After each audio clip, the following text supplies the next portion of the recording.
Welcome to another episode of Connecting People with Health Professionals. I am Eran Kabakov.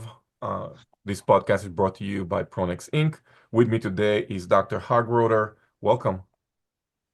Thank you, Aaron. Um, l- I'd love to learn more about you and your practice. Can you tell us a little about you? Thanks. Well, I'm practice that's been around for about 23 years now, specializing in the mini gastric bypass. And we've done a little over 2,000 patients in that period of time. It's an operation that interestingly, for the past 20 years, has been sort of the black sheep of bariatric procedures.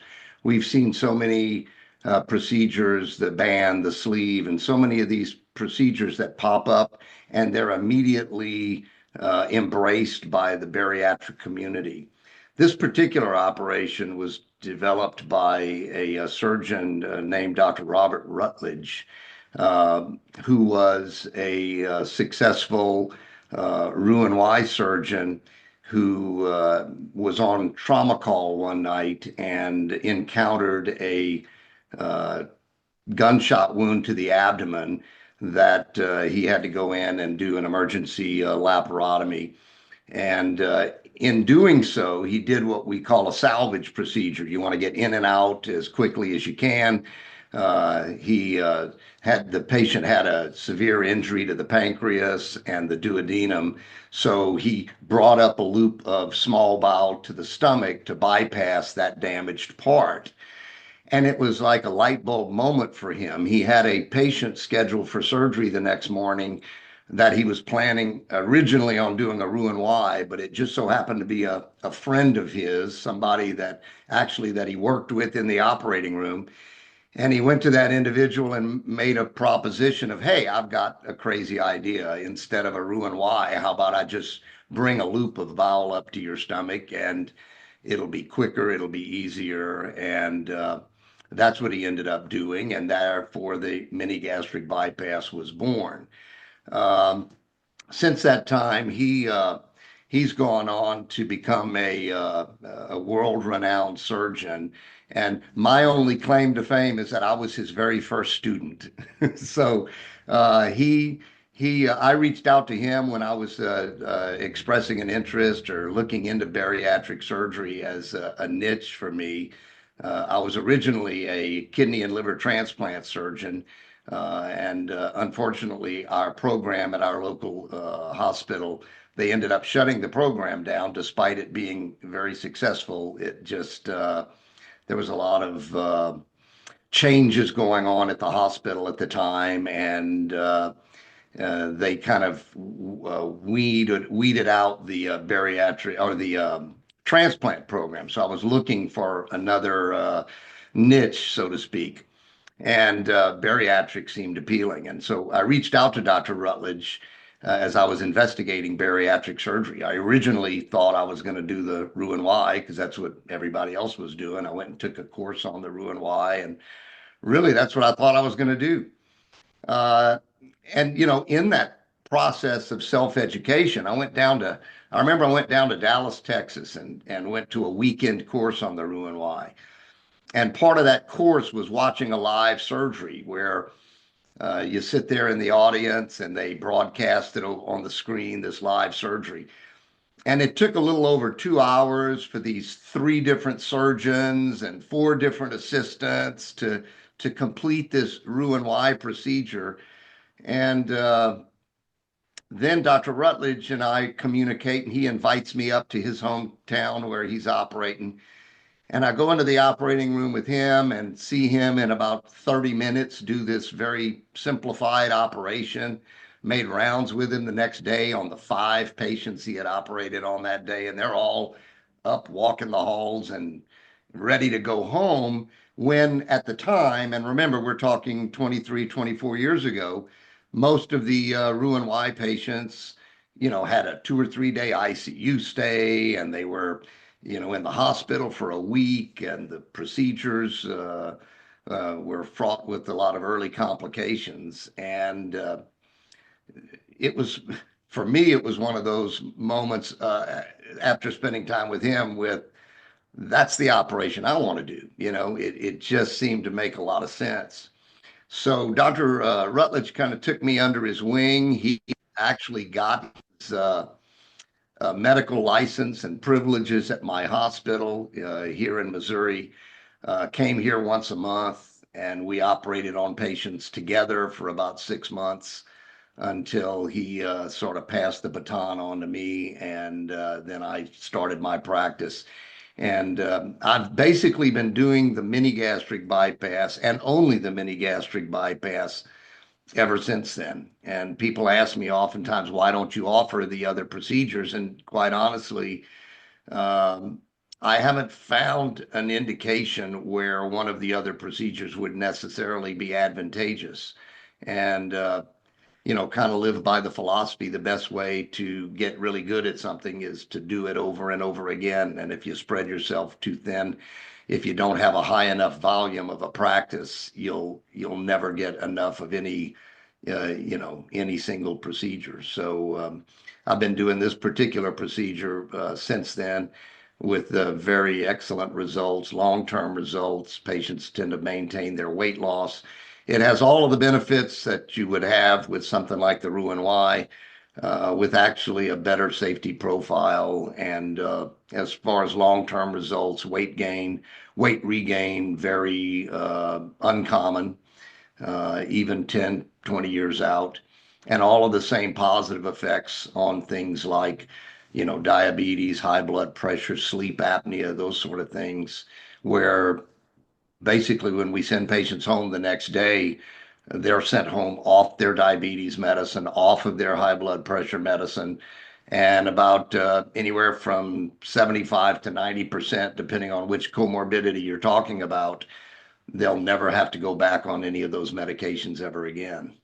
So when you started initially, it was still an open procedure and then went to laparoscopic, or was it No, laparoscopic it's already? it's always been laparoscopic. And another interesting point of the history of the MGB is that for the past 20 years, the big debate hasn't really been on whether it's a good operation or a bad operation. It's been on the name. Patients or the doctors, the surgeons, the powers that be, if you will, didn't like the name mini gastric bypass. But where that name originates is mini meaning minimally invasive, and also, when you take an operation that is 30 to 45 minutes long and an overnight stay, compared to back in the day when most of the operations were being done open with ICU care and week-long hospitalizations, it truly was mini, compared to the other operations. Now, of course, today, most every bariatric operation is done laparoscopically. So there's not quite the same distinction. The problem is when you start debating about names and choices of names, the suggestions were, single anastomosis gastric bypass, one anastomosis gastric bypass. All of these different names were thrown out. As a matter of fact, it became prohibited from even mentioning mini gastric bypass in medical journals.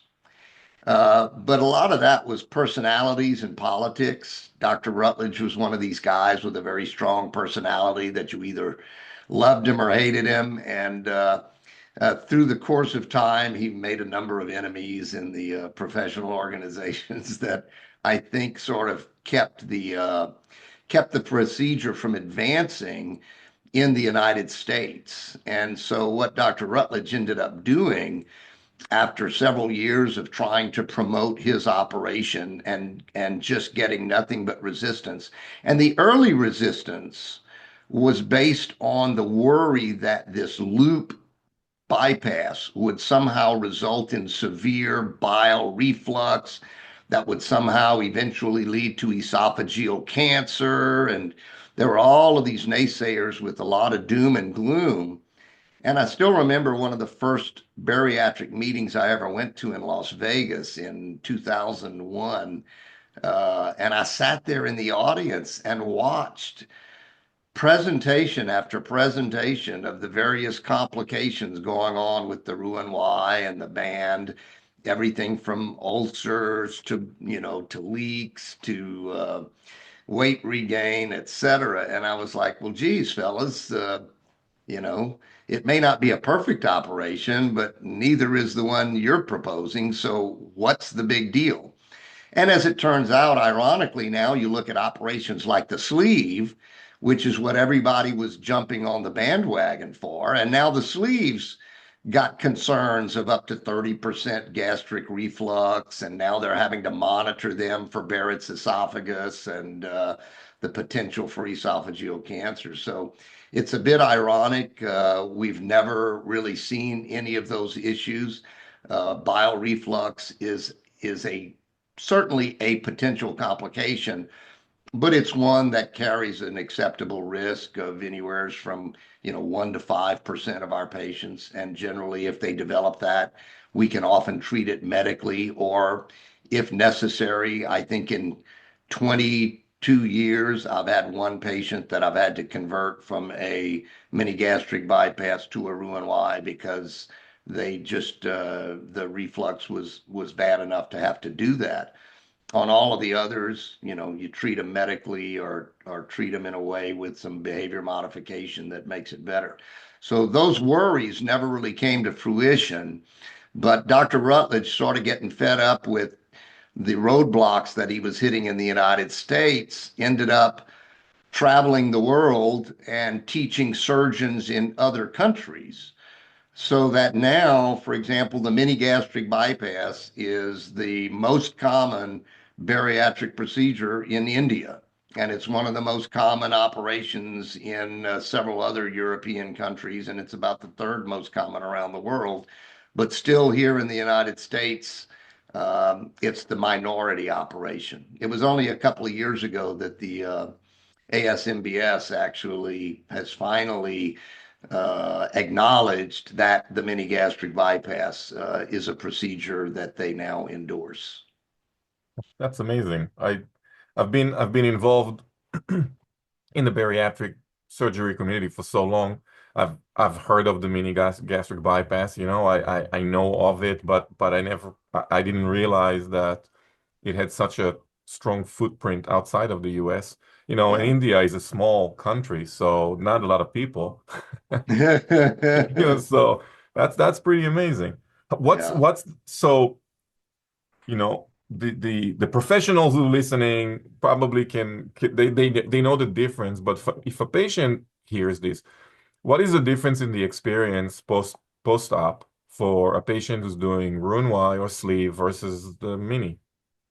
Well, I think one of the advantages of the sleeve is of the mini gastric bypass is that the stomach is larger than the Roux-en-Y. So with the Roux-en-Y, you create a little walnut-sized stomach high up by the GE junction.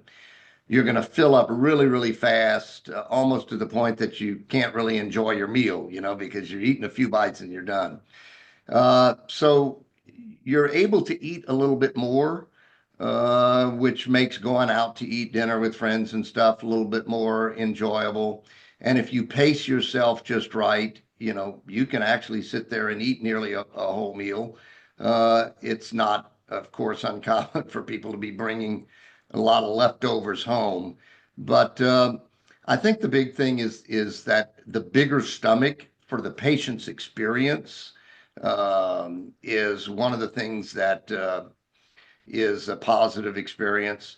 They also rely very heavily on that very narrow opening between the stomach and the small bowel. They're very worried about measuring that and making sure it's not too big of an opening, because if that opening stretches too big, you lose part of the effectiveness of that operation. And there is where patients tend to get some weight regain back.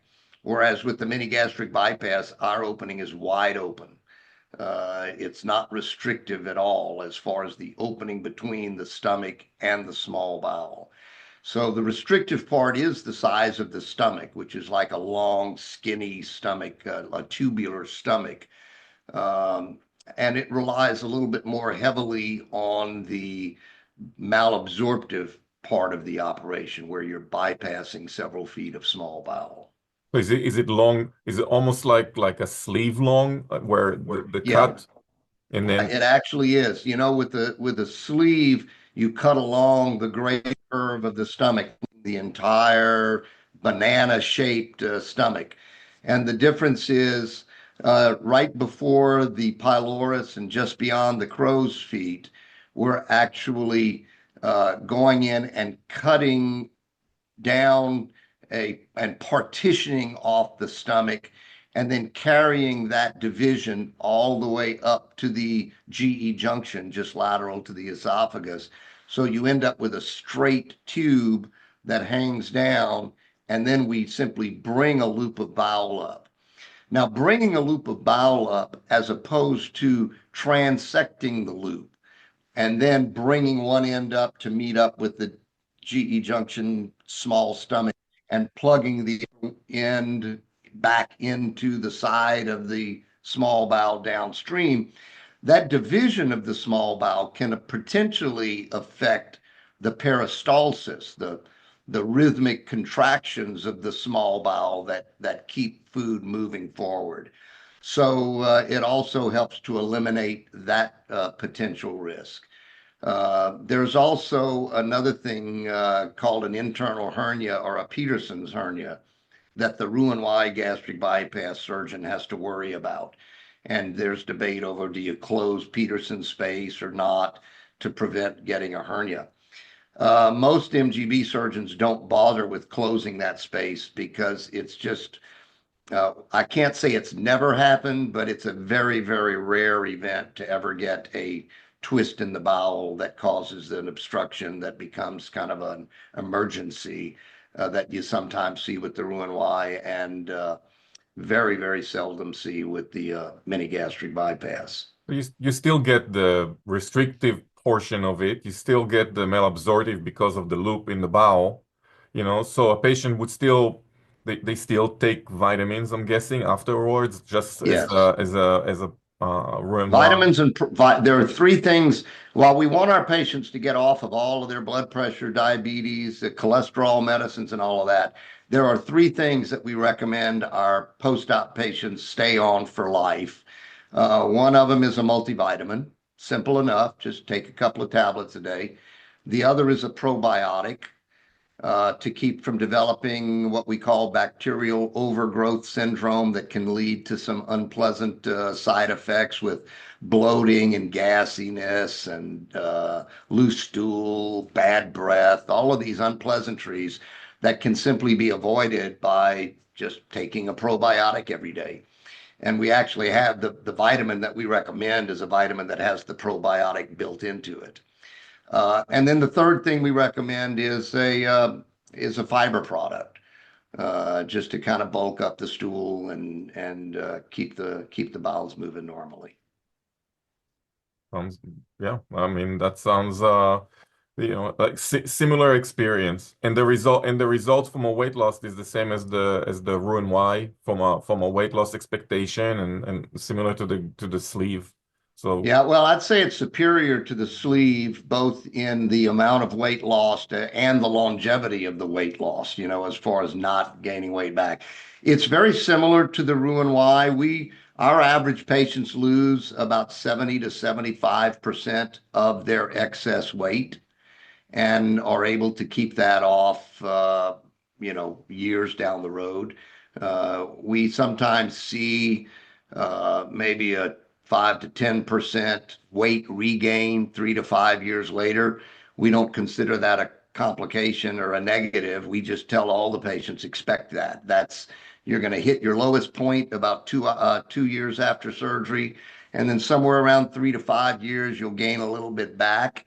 But one of the things that my practice does is offers free follow-up for life. So they've all got my cell phone number. If they have any issues or questions, they call us. We want to stay in touch with them. We want them to do well for the long term.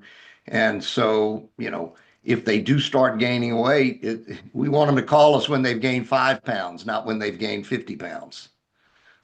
Sense. Makes sense. I know you wrote a book about Yes. obesity. What what's the I'm sorry. It's I obesity. Obesity, it's not a character flaw, is the name of the book. And you can get an electronic version of it for $2 or $3 on Amazon.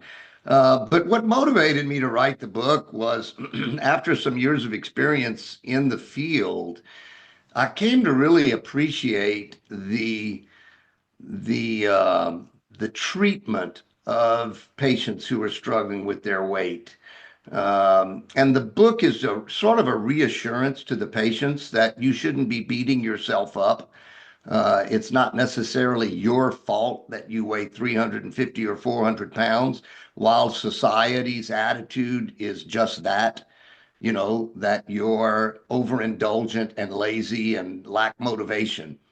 One of the things I require of my patients before they have the surgery, because I have patients that come from all over the country, I don't get to meet them personally until the day before their surgery.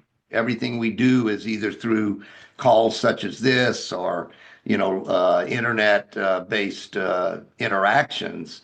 So one of the things I have them do is write a letter to me telling me who they are and what is motivating them to have the surgery so I can get to know who they are before I get to meet them. And some of those stories were so inspirational to me and really opened my eyes to the prejudices that these patients have to endure, whether it's in personal life or work life or promotions and salaries and even just getting hired for that matter. Um, it's a real struggle, and even family members treating that one obese kid when the rest of them are normal weight are treated like the black sheep of the family. And so I go through a bit of it's a very layperson directed book. It's not a professional book for doctors to read necessarily, although they certainly can. It's meant to give the person struggling with their weight a reassurance that this isn't all your fault. There's explanations for it. And don't beat yourself up because you have tried to diet and failed. You, like 99% of the other people that weigh 350 pounds. The chances of you with diet and exercise alone getting down to a healthy 150 or so pounds is virtually impossible. There are some that can do it, but they do it with an extraordinary amount of effort. And then they have to continue that effort for a lifetime. Whereas I point to myself.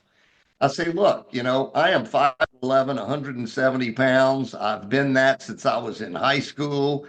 I can eat candy bars, potato chips, junk food. It doesn't matter what I eat. I just don't gain weight. It's not because I have better willpower or an exercise regimen that keeps me at this weight.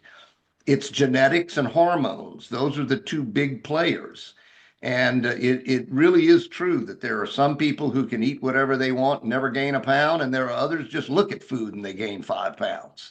And so this book is kind of directed at those people to give them some reassurance and then to offer them information on all of the different types of surgery available. And I try to give an even assessment of the different surgeries, of course, including the mini gastric bypass in that lot, but letting them know there are options for you and that taking a surgical approach to treat your obesity is not copping out. It's not taking an easy way out. It's actually a very intelligent and courageous decision to be made because all of the data now shows that diet and exercise has about a 1% chance of success, whereas surgical treatment now has, a,